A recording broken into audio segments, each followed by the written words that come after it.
everyone, welcome back to my YouTube channel Aditi. This is Aditi Priya and I appeared for NEET 2020-22.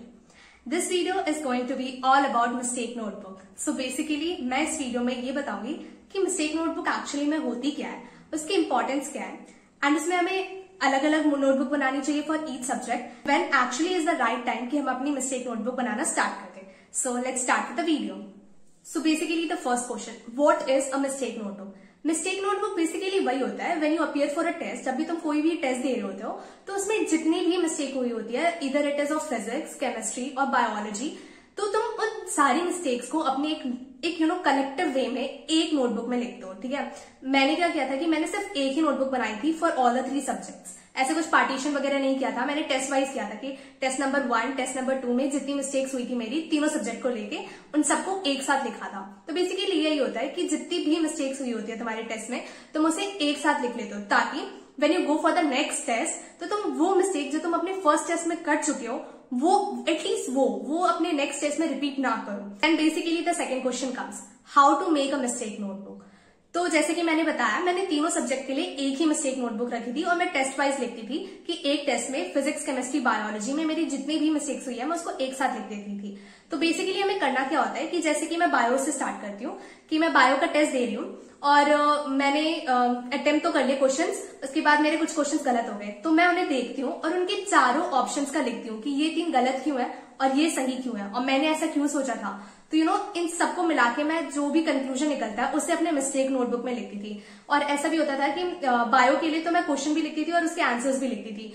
And when it comes to the chemistry part, तो chemistry में ऐसा करती थी कि जैसे कोई question गलत हो गया, मोस्टली न्यूमेरिकल्स होते थे या फिर कुछ थ्योरी वाले पार्ट भी होते थे, तो अगर न्यूमेरिकल कोई गलत हो जाता था तो उसमें तो क्वेश्चन लिखती थी और उसको मैंने कहाँ मिस्टेक की उसको एक राउंड कर देती थी, हाईलाइट कर देती थी कि मैंने ये मिस्टेक ऑलरेडी कर दी है और अगर ऐसा क्वेश्चन कभी आता है फ्यूचर में तो मुझे ये ध्यान में रखना और ये मिस्टेक नहीं करनी है, तो ये कर देती थी. और अगर कोई थ्योरेटिकल क्वेश्चन गलत होता था तो पहले मैं उससे फाइंड आउट कर दी थी अपने नोट्स में, या फिर नोट्स में नहीं मिल रहे थे तो सर के लेक्चर में सर ने ये टॉपिक कहाँ पढ़ाया है, पहले वो सुनती थी कि मैंने गलत क्यों किया या फिर मैंने ये क्वेश्चन छोड़ा क्यों. उसके बाद जो पॉइंट्स निकल के आते थे उसे अपने मिस्टेक नोटबुक में लिख लेती थी. एंड फिर कुछ ऐसे भी क्वेश्चंस होते हैं जो तुमने अटेम्प्ट ही नहीं किए, जो तुम्हें आते ही नहीं थे, तो उसके लिए पहले पढ़ना पड़ता है, उसके बाद उन्हें मिस्टेक नोटबुक में लिख लो.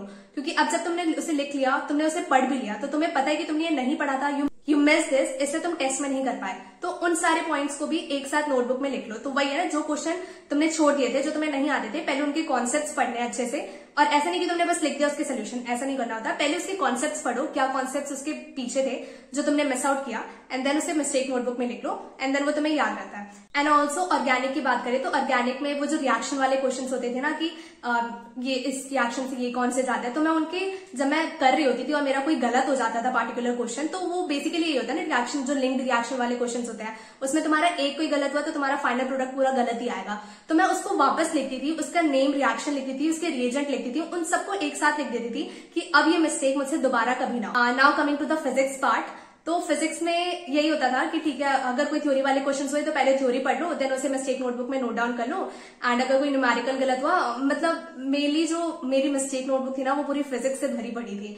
तो यही था कि फिजिक्स में अगर कोई न्यूमेरिकल गलत हो गया मुझसे तो मैं उसे नोट डाउन कर लेती थी और उसका करेक्ट प्रोसीजर. ऐसा भी होता है कि जैसे तैसे करके हमने आंसर निकाल लिया, तो वो नहीं करना होता है. हाँ, मैंने ये बताया नहीं शायद कभी कि टेस्ट एनालिसिस एक बहुत बड़ी चीज होती है. हमें टेस्ट को बहुत अच्छे से एनालिसिस करना होता है और तभी जाके जो भी उसमें कमियां हमने टेस्ट में की होती है उन्हें मिस्टेक नोटबुक में लिखना होता है. असली में यही होता है कि जो तुम टेस्ट एनालिसिस कर रहे हो ना, उसका एक रिजल्ट होता है तुम्हारा मिस्टेक नोटबुक, जिसे तुम वापस रिपीट ना करो अपने आने वाले टेस्ट में. और अगर फिजिक्स में कोई क्वेश्चन जो तुम्हें नहीं आया हो उसे भी पहले तुम पढ़ो कि तुम्हें वो क्यों नहीं आया एंड देन उसे अपने मिस्टेक नोटबुक में लिख लो.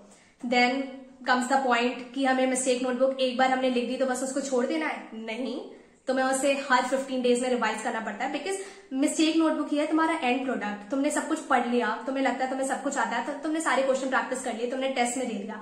अब जो फाइनल प्रोडक्ट है ना वो तुम्हारी मिस्टेक नोटबुक होती है, उसमें तुम्हारी सारे कमियां लिखी हुई है और जब तक तुम उसमें कमांड नहीं करोगे तब तक तुम अपना 100% नहीं दे पाओगे अपने नेक्स्ट टेस्ट में. तो तुम्हें हर टेस्ट से पहले अपनी मिस्टेक नोटबुक खोलनी है, तुम्हें देखना है तुमने वो क्या क्या मिस्टेक्स की थी and you have to make sure तुम्हें वो मिस्टेक्स अपने आने वाले टेस्ट में नहीं करना है. Actually you have the choice. मैंने तो तीनों सब्जेक्ट्स को एक ही साथ किया था, बट आपके पास चॉइस है कि आप कैसे करना चाहते हो। तीनों के लिए अलग अलग भी बना सकते हो या फिर तीनों को एक साथ भी कर सकते हो। अलग अलग बनाओगे तो उसकी भी एक अलग एडवांटेज होती है कि अगर तुम्हें बायो का ही पर्टिकुलरली रिवाइज करना है तो तुम बायो की नोटबुक खोलोगे। मैंने एक ही साथ बनाया था क्योंकि तब ज्यादा टाइम भी नहीं था, तो जितने टेस्ट देती थी और वो फुल सिलेबस मॉक टेस्ट थे तो वो सारे मैं एक ही साथ कर लेती थी। बट ठीक है, you can make 3 different notebooks for that और you can do it in one. अगर तुम्हें हैंडी रखना है कि तुम एक ही में सब कुछ कर लो तो एक ही बना लो, या फिर 3 अलग अलग भी बना सकते हो। बना लो, it will be beneficial for you. Then comes the last question कि when is the right time to start making mistake notebook. तो अगर मैं अपनी बात करूं तो मैंने ये तब स्टार्ट किया था, मतलब मेरी दीदी ने मुझे फोर्स किया था कि you have to make a mistake notebook. तो ये जब मेरा पूरा सिलेबस कंप्लीट हो गया था और जब हमारे full syllabus mock test start हो गए थे तब जाके मैंने मिस्टेक नोटबुक बनाई थी। बिकॉज मैं ऐसे दीदी को बताती थी कि मेरे ये क्वेश्चन गलत हो रहा है, तो वो बोलती थी तो सेम मिस्टेक वापस कर रही है। तो इसलिए इन सबको अवॉइड करने के लिए मैंने फिर मिस्टेक नोटबुक बनानी स्टार्ट की थी। मुझे थोड़ा लेट रियलाइज हुआ था, बट इट्स फाइन, एटलीस्ट हो तो गया था। तो फिर मैंने बनाया था जब मैं फुल सिलेबस टेस्ट के लिए अपियर हो रही थी। But if you know this thing right now, तुम्हें पता है कि मिस्टेक नोटबुक की इंपॉर्टेंस कितनी ज्यादा है, तो I suggest start making it from today onwards. आज से अपनी मिस्टेक नोटबुक बनाना स्टार्ट कर दो। आज से जितने भी टेस्ट हो उन सब में जो भी गलतियां की हो तुमने, कभी कभी ऐसा भी होता है कि तुमने क्वेश्चन पूरा रीड नहीं किया हो, तो उन क्वेश्चन को लिखो, हाईलाइट करो कि तुमने ये पॉइंट मिस किया था, एंड देन उसको लिखो कि तुम्हें ये वापस नहीं रिपीट करना है। नाउ मैं अपनी मिस्टेक नोटबुक दिखाऊंगी सो दैट आप सभी को एक आइडिया मिल जाए कि मैंने कैसे बनाया था। So this is my mistake notebook. This is the very first page. I have written some questions also जो मुझे नहीं आए थे, and then this is the formulas. जो मुझे formulas अच्छे लगते हैं, I used to keep them in circles so that मुझे ज़्यादा track करे, and also give stars to the star points. So this is how it works, and I have also written some of the concepts.